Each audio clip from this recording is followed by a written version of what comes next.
जमदग्नि ऋषि की तपस्थली से जुड़ा हुआ है, इसलिए उस स्थान पर जाकर के तब हम आपके पास आए हैं। यहाँ से आगे हम जा रहे हैं।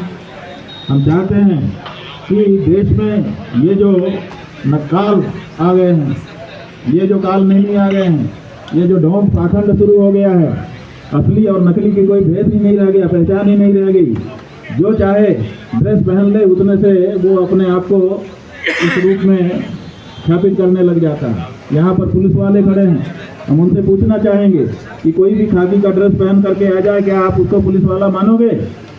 कहेंगे कि नहीं मानेंगे, जब तक वो पुलिस के रूप में ट्रेनिंग लेकर के नियुक्त होकर के नहीं आया होगा और उसके अनुसार का काम नहीं कर रहा होगा। यहाँ पर दूसरे लोग हैं, अलग अलग वेशभूषा धारण किए हुए हैं। क्या केवल वेशभूषा धारण करने से कोई जिस तरह की वेशभूषा धारण किया है वो हो जाता है? नहीं होता है। उस व्यक्ति को जैसी वेशभूषा धारण की है वैसा आचरण भी करके दिखाना पड़ता है। आप बताइए कि अपने बीच में ऐसे बहुत से लोग हो गए हैं जो गेरुआ कपड़ा पहन करके अपने आप को जोगी जति सन्यासी बता रहे हैं। क्या कोई सन्यासी अपने नेतृत्व में पशु हिंसा कर सकता है? क्या गाय का मांस या दूसरा मांस काट करके पशुओं को बेच सकता है? लेकिन दलल्ले से बेच रहे हैं और हमारा ही वोट लेकर के बेच रहे हैं। तो ये जो वेशभूषा का अनादर हो रहा है, जो आचरण कुछ है, वेश कुछ है, वाणी कुछ है, ये जो नकली चीज़ अपने समाज में आ गई है, ये समाज के लिए खतरा है। इसलिए ये जो हमारी यात्रा है, इस यात्रा के माध्यम से हम चाहते हैं कि धर्म युद्ध आरम्भ कर दिया जाए। धर्म युद्ध आरम्भ होने का मतलब क्या है कि एक लाइन बीच में खींच जाएगी। जब युद्ध होता है तो एक लाइन खींची जाती है, कुछ लोग इधर होते हैं, कुछ लोग उधर होते हैं। तो अब कम से कम जो असली होगा वो असली के साथ खड़ा होगा, जो नकली होगा वो नकली के साथ खड़ा होगा। दो गोल बन जाएंगे और जैसे ही दो गोल बनेंगे फिर केवल इतनी ही परीक्षा होनी रहेगी कि कौन असली है कौन नकली है। तो पहले दो गोल तो बने, अभी तक गोल ही नहीं बन रहा था। सब उसी में सावधान 22% हो रहा था, उसी में अच्छे लोग पीछे जा रहे थे। जो नक्काल हैं वो आकर के अपना माया जाल फैला करके जनता को मूर्ख बना रहे थे, और जो असली लोग हैं वो भी गेहूं के साथ गुण पीसने की तरह से पीस जा रहे थे। तो इसलिए ये जरूरी हो गया कि असली असली एक तरफ हो, नकली नकली एक तरफ हो। जो जैसा होता है वैसे ही की बात उसको अच्छी लगती है और वैसे ही के बाद वो खड़ा होता है जाकर के। गाय गायों के साथ चली जाती हैं, हिरन हिरन के झुंड में मिल जाता है, सिंह सिंह के साथ चला जाता है। उसी तरह से जो असली होता है वो असली के साथ चला जाता है, जो नकली होता है वो नकली के साथ चला जाता है। इसलिए हमने बीच में लाइन खींच दी है। अब दो गोल बनेगा धर्म युद्ध में, और दो गोल जब बनेगा उसके बाद प्रमाणों की परीक्षा से पता चलेगा कि ये जो दो गोल बन गए हैं इसमें से एक असली है और एक नकली है। जो असली होगा वो बचा रह जाएगा और जो नकली है उसकी माया का जाल छिन्न भिन्न होकर के समाप्त हो जाएगा। और इस तरह से सनातन धर्म फिर से असलियत में सामने आ जाएगा, जो कि आज माया जाल से आच्छादित होकर के अपमानित हो रहा है पूरे विश्व में। इसलिए बंधुओं, हम चाहते हैं हाथ उठा करके हमको बताओ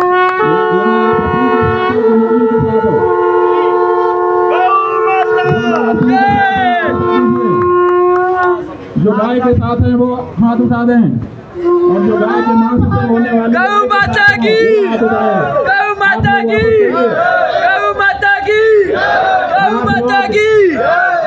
आप लोग हाथ नीचे कर दीजिए। जो लोग गाय का मांस बेच करके, बीफ बेच करके पैसा जो आय हो रही है उसके साथ है वो लोग हाथ उठाए। यही समय हो रहा है, कुछ लोग गाय के साथ हैं और कुछ लोग गाय के मांस से ही सही होने वाली आय के साथ हैं। हमारा कहना है कि दोनों एक साथ नहीं रह सकते। या तो आप गाय के साथ रह लीजिए या गाय के मांस से होने वाली आय के साथ रह लीजिए। दोनों दो चीजें हैं, दोनों बिल्कुल विरुद्ध है, दोनों को घालमेल नहीं किया जा सकता, मिलाया नहीं जा सकता। तो ये हमारी यात्रा इसी क्रम में हो रही है। यहाँ से आगे हम जाएंगे, उससे पहले पत्रकार बंधु एक एक करके प्रश्न पूछेंगे। कितना असर आपको लगता है, इसका कोई असर पड़ेगा? लेकिन आपसे मुलाकात हुई शायद, लेकिन उन्होंने आपके बारे में कुछ बातचीत नहीं की। बाबा बागेश्वर धाम ने हमारे पास पत्रकारों के माध्यम से संदेश भेजा था कि हमें आमंत्रण नहीं मिला है। हमने कहा कि हमारी बेटी का विवाह नहीं है कि हम सबको आमंत्रण करें। गौ माता तुम्हारी भी है, हमारी भी है। हम खड़े हो रहे हैं, तुम भी खड़े हो सकते हो। या तो हमारे साथ आके खड़े हो जाओ, या तो जहाँ हो वहीं खड़े हो करके अपनी गोल बना करके कहो कि हम भी गाय के साथ हैं। और अगर तुमको ये है कि हमको बुलाया जाए तब हम आए, तो हमने पत्रकारों के माध्यम से ही उनको सादर आमंत्रण भेज भी दिया। भाजपा के एक नेता का बयान है कि केवल एक जाति की ही गाय को माता माना जाता है। भाजपा के नेता जानते ही नहीं हैं, गौ विश्वस्य मातरः, हमारे वेद हमारे शास्त्र पहले से कहे आए हैं कि गाय पूरे विश्व की माता है, वह सबका भरण पोषण करती है। कोई हिंदू है, ब्राह्मण है, क्षत्रिय है, वैश्य है, शूद्र है, भेद नहीं करती गाय, वो सबका पोषण करती है। यही नहीं, कोई अगर हिंदू नहीं है, ब्राह्मण क्षत्रिय वैश्य शूद्र में से नहीं है, इतर है, तो उसको भी गाय भेद नहीं करती है। जब वो उसकी सेवा करता है तो रोम रोम से आशीर्वाद देती है और दूध जैसा अमृत लेकर के पोषण देती है। गाय सबको अपना बच्चा मानती है, इसलिए सबकी वो माता है। ये कहना कि एक जाति विशेष की माता है, इसका मतलब है कि जो कह रहा है उसको हिंदू धर्म का पता ही नहीं है कि हिंदू धर्म होता क्या है। महाराज जी इसका कोई असर रोहिंग्या है, वो रोहिंग्या महाराज जी विदेश से आया हुआ है, उसका नाम सार्वजनिक करो और रोहिंग्या कह के बुलाओ, क्योंकि उसको हिंदू धर्म का मर्म नहीं पता है। अगर हिंदू घर में जन्मा होता, संस्कार होते, तो इस तरह की बात नहीं कह सकता था। महाराज जी इसका कोई असर पड़ेगा आपको लगता है, जो लोग बैठे हुए हैं सत्ता में इस तरह से? ऐसा है कि बोलने का ही तो असर पड़ता है और काहे का असर पड़ता है। आप चुप हो गए, इसी से बेअसर हो गए, आप बोलना शुरू कर दीजिए, तभी असर हो जाएगा। आपकी वाणी में बड़ी ताकत है, आप बोलिए तो। जब आपके पास नेता आए मांगने के लिए वोट, चाहे किसी पार्टी का हो, हम किसी पार्टी के पक्षपाती नहीं है, कोई पार्टी का हो, हर पार्टी में हिंदू हैं, हर पार्टी में गौ भक्त हैं। हम तो सबको जगा रहे हैं, सबको कह रहे हैं कि जमीर को जगाओ और खड़े हो जाओ। अगर कोई नेता है किसी पार्टी का हो, आप उससे पूछो कि तुम गाय के पक्ष में हो कि विपक्ष में हो, साफ साफ बोलो, शपथ पूर्वक बोलो। गाय के पक्ष में बोले तो वोट दो, और नहीं तो ठेंगा दिखा दो, अपने आप ठीक हो जाएगा। लेकिन आप ठेंगा दिखाते नहीं हो, आप दूसरी बातों पे चले जाते हो, इसीलिए गाय की हत्या निरंतर होती जा रही है। आपने आज तक 78 साल में सड़क के लिए वोट किया, बिजली के लिए वोट किया, पानी के लिए वोट किया, इसके लिए वोट किया, उसके लिए वोट किया, गौ माता के लिए कभी वोट किया? नहीं किया। अब शपथ लीजिए, संकल्प लीजिए कि आने वाले चुनाव में है गाय की रक्षा के लिए वोट करेंगे, अपने आप नेता सही हो जाएंगे। हाँ?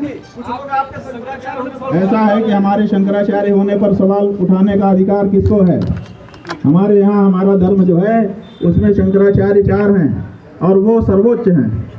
तो जब सर्वोच्च शंकराचार्यों ने, एक पीठ में तो हम ही हैं, बाकी 3 पीठ के रहे, जब उन्होंने हमारा अभिषेक कर दिया, हमको घोषित कर दिया, जब राष्ट्रपति किसी को शपथ करा देगा, अब उसके बाद कोई कह सकता है, भले विपक्षी पार्टी का हो, कि हम इनको प्रधानमंत्री नहीं मानते। राज्यपाल ने जिसको शपथ करा दिया मुख्यमंत्री के रूप में, उसके बाद कोई कह सकता है कि हम इनको मुख्यमंत्री नहीं मानते।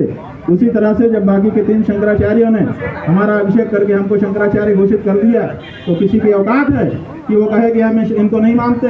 तुम्हारे मानने से कोई शंकराचार्य बनता है? क्या किसी मुख्यमंत्री को, क्या किसी राजनीतिज्ञ को, क्या किसी मुख्यमंत्री को ये अधिकार है कि वो शंकराचार्य बनाए या बिगाड़े? जो बनाता है उसी को बिगाड़ने का अधिकार होता है। शंकराचार्य ही बनाते हैं, दूसरा कोई नहीं बनाता।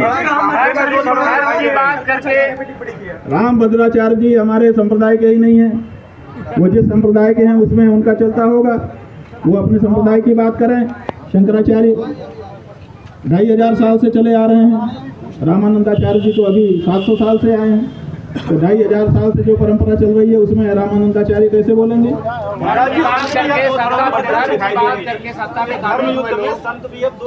संत नहीं, संत 2 धड़े में नहीं बढ़ रहे हैं। एक संत हैं और एक संत के वेश में असंत हैं। संतों और असंतों का भेद हो रहा है। संत संत के साथ ही रहेगा, संत कभी भी अलग नहीं हो सकता।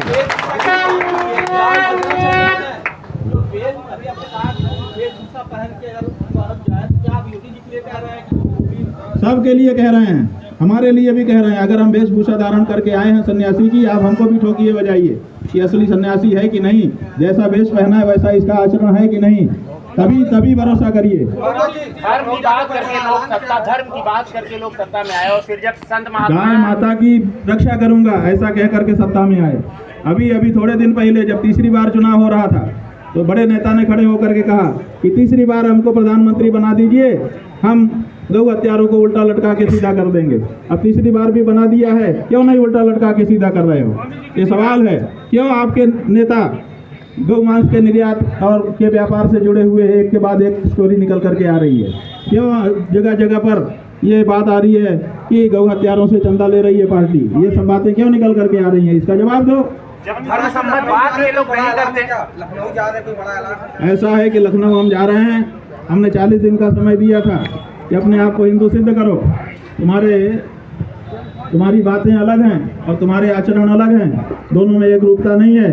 तो अब इसका जवाब लेने के लिए हम लखनऊ जा रहे हैं। 40 दिन हो जाएगा तो हम पूछेंगे कि भाई तुमने 40 दिन में क्या किया, बताओ। जो आप पे केस लगे, जो आरोप लग रहे हैं, हमारे ऊपर जो आरोप लगे हैं मिथ्या हैं, कोर्ट में उसकी कार्यवाही चल रही है। बनावटी केस किसी के ऊपर भी किया जा सकता है, लेकिन केस मुकदमे से डरकर हम धर्म का पालन छोड़ दें, गौ माता के लिए जो आवाज़ उठा रहे थे हम वो छोड़ दें, ये हमसे नहीं हो सकता है। इसलिए वो आवाज़ तो उठती रहेगी।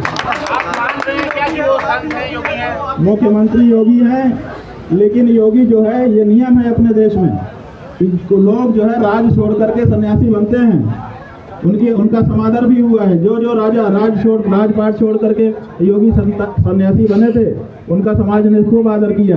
लेकिन कोई सन्यासी अगर राजकाज में वापस जाता है, गृहस्थी में वापस जाता है, संसार में वापस जाता है, तो अपने समाज में उसका सम्मान नहीं होता है। जब तुम योगी बन गए थे, जब तुमने माँ बाप छोड़ दिया था, घर बार छोड़ दिया था, तो फिर तुम सांसारिक पद पर क्यों गए? क्यों मुख्यमंत्री होकर के वेतन ले रहे हो? ये हमारा उनसे सवाल है। तो कोई योगी जो है, गोरखनाथ जी ने कहा था कि जो योगी होगा राजा योगी हो सकता है, लेकिन योगी राजा नहीं हो सकता है। वापस रिवर्स गियर नहीं है, थूक करके चाटना। जिस चीज़ को हमने छोड़ दिया, माने हमने थूक दिया, अब उसको हम फिर से स्वीकार कैसे कर सकते हैं? जो घर बार छोड़ करके, संसार छोड़ करके हम आए थे, उसको फिर से हम कैसे संभालने के लिए जा सकते हैं? तो ये बड़ा प्रश्न है। और आने वाली पीढ़ियों के लिए भी इसमें नज़ीर है कि अगर इनके सामने ये प्रश्न हमने उठा करके निर्णय नहीं किया, तो आने वाले दिनों में हमारे घरों के बच्चे सन्यासी भी बन जाएंगे और नौकरी पेशा और व्यापार भी कर लेंगे, पैसा भी कमाएंगे और साथ साथ में अपने आप को सन्यासी भी कहेंगे। ये दुरंगा मामला हो जाएगा, सन्यास धर्म कलंकित हो जाएगा। इसलिए जरूरी है कि अगर आप घर बार छोड़ करके विरक्त हुए हो, तो विरक्त के अनुसार जीवन यापन करो। और अगर आपको वापस जाना है तो कपड़ा निकालो, सादा ड्रेस पहन करके मुख्यमंत्री बनो। कौन मना करता है? जब कोई शांत धर्म सम्मत बात करता है, ऐसी क्या मतलब चीजें आ जा रही है कि वो सरकार के निशाने पे आ जा रहा है, जो लोग सत्ता में? बात यह है कि सरकारों को अब ये वहम हो गया है कि हम सबसे ऊंचे हो चुके, हम जो कहें वही सब लोग करें। भुज बल विश्व अवश्य करी, राखिसी को न स्वतंत्र, मंडली का मणि रावण राज करे निज मंत्र। तुलसीदास जी ने लिख दिया है कि अपनी भुजाओं के बल से पूरे विश्व को वश में कर लिया और उसके बाद सबके बीच में बैठ करके अपने मंत्र से, माने अपने मनमानी राज कर रहा था। जो वो कहते वही धर्म। तो आप जो पार्टी है सत्ता में, उसके मन में ये बात आ गई है कि जो संत हमारे अनुसार बोलेगा वही संत है, नहीं तो हम असंत घोषित कर देंगे, उसके ऊपर लांछन लगा देंगे, उसको पीड़ित कर देंगे, उसके ऊपर डंडा पुलिस से चलवा देंगे, ये सब करेंगे। अब इस पे वो उतारू हो गए हैं कि आप हमारे अनुसार बोलिए और नहीं तो हम आपको मटिया मेट कर देंगे। लेकिन सत्य कभी मटिया मेट नहीं हुआ है, इसलिए सत्य बोलने वाले सत्य बोलते रहेंगे। जाने कितने अत्याचारी आए, उन्होंने कितने अत्याचार किए, लेकिन सच बोलने वालों ने सच बोलना नहीं छोड़ा है। और आज भी हिंदू धर्म में ऐसे लोग हैं जो किसी भी अत्याचार से बिना डरे सच बोलने का मादा रखते हैं।